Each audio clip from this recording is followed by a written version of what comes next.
Hey guys, I'm JanetOnOccasion, and today we're playing the Warhammer II Battle Replay. This is the second round against Sotek in the, what is it, the semi-finals or quarter-finals? I always get those confused. Either way, one of the finals, I suppose, of the Shadow Spring Tournament. So, this is game 2, he won the first one, so I need to try and claw it back from, well, I mean, it's defeat if I lose this, right?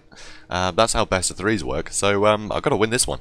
And, but I'm in pretty good stead. So it's actually Chaos versus Vampire counts. It was blind picks, so, you know, we didn't know who we'd be up against, and it just so happened I picked a great counter to his in the second game, so hopefully this will go a little better. So, as you can see, I've got Chaos Warriors in the front. Generally, they struggle against armour, so, you know, armoured cheap stuff. So, I mean, 100 armour, you know, it's just, they're basically a bargain, so that's pretty awesome. Also got some Forsaken for dealing with a lot of the trash very quickly. Also I've got some Aspiring Champions, so these guys will stay in the fight longer, and of course they got magic attack, so they could do some damage against ethereal units, so that'll be good. Also, you can see I've got Dragon Ogres on either side. I find the Dragon Ogres are very good in this matchup. I really like them, for the same reason I like them against Lizardmen and all kinds of other factions. It's just the fact that they've got, you know, anti-large, nice big model counts, and they can just surround stuff. It's very difficult for enemies to pass through them, so you can really sort of control the battlefield by putting up these walls of ogres that will just beat the crap out of big scary things. So I absolutely love them, but they do have a slight disadvantage of only having 40 armor, which isn't actually a lot of armor, so things like Blood Knights can actually get a hell of a lot of damage into these guys, and Terrorgeists, but, you know, one-on-one, these guys are just going to surround a Terrorgeist and beat the crap out of it. So, yeah, I'm pretty happy about it. Also, you can see I've got Kholek. Kholek, obviously, just single target damage is ridiculous. He can just get so much damage into things so quickly. So, you know, you can really punish things for getting caught out. Even if it's just one hit, that can be devastating. So, love Kholek for that. Oh, also, Lord of the Storm is great just for, you know, lightning bolts, right? I mean, it's a free lightning bolt. You gotta love it. And also, in the back, a Chaos Sorcerer of Fire. So, same reason I bring Chaos Sorcerer of Fire with most factions against Vampire counts. It's the Flaming Sword of Ruin. It's just so useful. And the Burning Skull will just melt any of the low, you know, the sort of low tier infantry, and it'll barely hurt me because I've got so much armor myself. So if it does veer off course, I won't really get hurt by it because it does no armor piercing unless you overcast it. So it'll be pretty great. So yeah, so fun little army. And you can see Sotek here. He's brought a zombie dragon with the Red Duke on top of it, which is definitely scary. Red Duke, I think, is very good in this matchup. He's very capable. And also you can see Mortis Engine. That's a classic. It's the best way to get through all the armoured front line, if you can keep that alive. He's also got some Fellbats, probably for chasing off Marauder Horsemen, which are a very common pick in this matchup. He's also got some zombies to slow me down. He's got some Graveguard with great weapons, which will help get through some of the armoured stuff in the front. Also the Sternsmen, they got the anti-infantry, not a lot of anti-armour, but you know, they're still pretty great because they regenerate, so they are just so hard to kill. They'll survive for ages, you know, with their own regeneration and the Mortis Engine healing them and potentially invocations to heck. They just refuse to go down. Also, he's got some cheap anti-large in the back, Skeleton Spearman. Of course, my large isn't particularly well armoured, so, you know, these guys might actually get some pretty effective damage in. Also, he's got some Blood Knights, so that's kind of what I was afraid of. I assumed he'd go the Terrorgeist route. But yes, he's got Blood Knights, so I'll have to keep an eye out for them. Make sure I'm not, you know, in too many sort of prolonged engagements with them with my Dragon Ogres. Make sure that I get the charge on them, because their charge bonus is what really hurts. 78 charge bonus. So if they get the charge, they're going to do a lot of damage. So I want to make sure that they don't. Also, now this was a gamble. I was chatting to Sotek as we played this, and he's like, I'm gambling. And I was like, okay, cool. He said, you know, don't have a Deathcaster, do you? It's like, nope. He's like, yes, brilliant. But of course, I've got the Firecaster, so I'm just going to infuse someone else's magic damage. So he gambled with the Banshee, but frankly, in this matchup, you kind of got to gamble occasionally because, yeah, it's a rough matchup. So sometimes you've got to do something a bit unpredictable. Because, yeah, the chances of him bringing a ethereal unit, pretty slim. So, you know, I could have just thought, yeah, he's not going to bother, so I'm not going to bother, you know. He won't be so daft as to do that. So it's an interesting sort of counter meta pick, you know, which I like. So, but yeah, I do have Flaming Sword of Ruin, so that's rough. The Banshee's going to have a tough time. So let's speed things up and see how it goes. So he's posturing overhead, which is annoying because it means I can't do the attack order just yet. I have to just move them nearby. Because if I did the attack order, you know, for my big group, all these guys would see the Red Duke in the air and then just stare up at him dumbly. You know, because they can't reach him, which is very annoying. I really hope they do something about that. I'm not sure what they can do, because, you know, I'm not a developer. I don't know how these things work. But anyway, it is frustrating. So here you can go. You know, we can see the zombies. You know, they're gonna lose, aren't they, in the front line? But with the Graveguard backing them up, I'm gonna take some damage with my Chaos Warriors. So I'm trying to get my Forsaken slightly around the outside. Kholek I actually send straight into the middle, because I figure I can retreat him pretty successfully. Here I've actually got my Dragon Ogres sort of guarding on the outside, and luckily I do get a charge onto these Blood Knights, so I'm going to get some early damage in there, which is going to be very nice. But he is much quicker than me, so he's going to run away. So Kholek, he's going to get surrounded, so that's a bit scary. But here's the Burning Skull I was talking about, and look at that, you know, oof. Yeah, so that's basically those spearmen gone. Those fell bats got caught in the blast. Basically all of this has got caught in the blast. So there goes all the chaff, basically. It's all crumbling. Even the dire pack there are crumbling. So that's pretty great. So now I'm actually going to try and get my Dragon Ogres back in the fight. Kholek has taken a ton of damage, but now the Flaming Sword of Ruin is up. He's going to be able to kill that Banshee. Nope, the Banshee's dead already. Okay, yeah, I missed it. That's how quick it was. I'm sure you guys saw it. So, anyway. So Kholek's running away. He's taken a ton of damage, but then so's the Red Duke, so it's not too bad. So I'm wrapping up most of his infantry here. He's summoning zombies, trying to get the rear charges, bog down some units. And here I did actually get the charge with the Dragon Ogres onto the dire pack, which is great for me. So that is very good news. Also, I sent my Dragon Ogres in here, trying to do some extra damage to the Sternsmen, because they do hit very hard. So that's going to be useful. But this Mortis Engine still alive, and I don't want him still sapping away at things and healing his own units. Over on this side, still got my Forsaken milling around. They need to do something. I think I had the camera here the whole time and forgot that they were there. But I didn't really need them particularly. So here I'm sending all my Dragon Ogres into the middle here.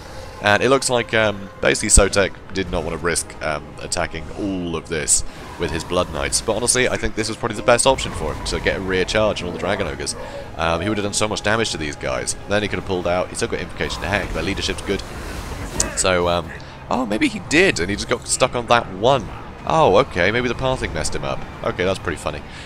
So here you can see the Mortis Engine is taking an absolute beating, and it's dealt with, because Kholek just hit so hard.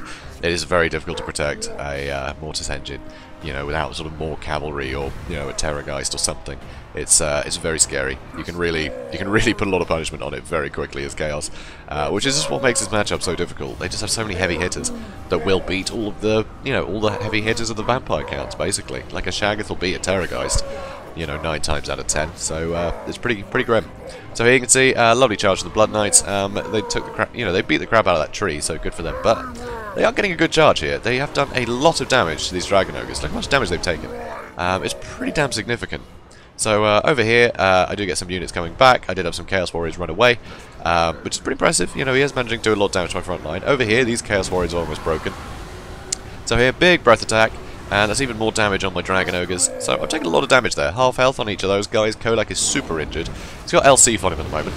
And, nope, that's just worn off. But, I mean, you know, the Blood Knights, they've taken half damage, but you can heal them up. I can't heal any of this stuff. One Invocation to Heck, and these guys will be on full health again. So that's a pretty great engagement for them, you know. So here, he actually charges the Red Duke in here to try and break this this line, but unfortunately his infantry crumbled too quickly, so leadership is too high for my guys. So yeah, he got a good pile of damage in there, but it wasn't necessarily going to do the job. Here he got another very good charge into the side with the Blood Knights as I was trying to chase. So my guys are a bit separated, got a lovely charge, and as you can see, my Dragon Ogres are suffering horribly. Look at the damage they've taken. It's pretty crazy. Obviously, Blood Knight's suffering too, but now the Red Duke's in here, he can actually do a lot of damage to Kholek very quickly. So that's pretty worrying. So here I'm basically just trying to get a nice surround. Obviously the charge bonus of the Blood Knights is what really helps them out. So as that fades, they're going to be far less effective. So we need to pull them out again, heal them up, charge them in. That's what you constantly have to do with the Blood Knights in this battle. Here you can see my Dragon Ogres actually get terrified. So that's how much damage they've taken.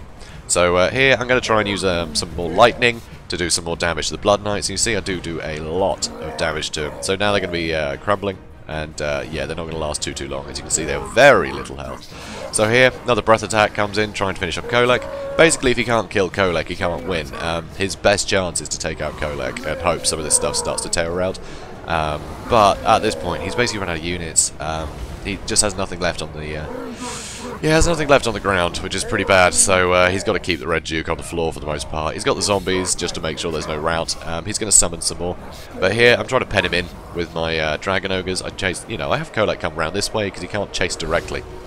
Because he can't get through the Dragon Ogres. And that's why I love him. It's just this massive wall he just keeps getting stuck on. So here I'm trying to send the other unit around the side slightly so I can get a bit more of a surround. And I don't actually get the best surround, actually. They, yeah, it's pretty ineffective. They just sort of stop him being able to go this way, but he can still just leave straight out the back. So here, put some zombies down, try and stop all my guys. Amazingly, one of the Chaos Warriors just went flying there.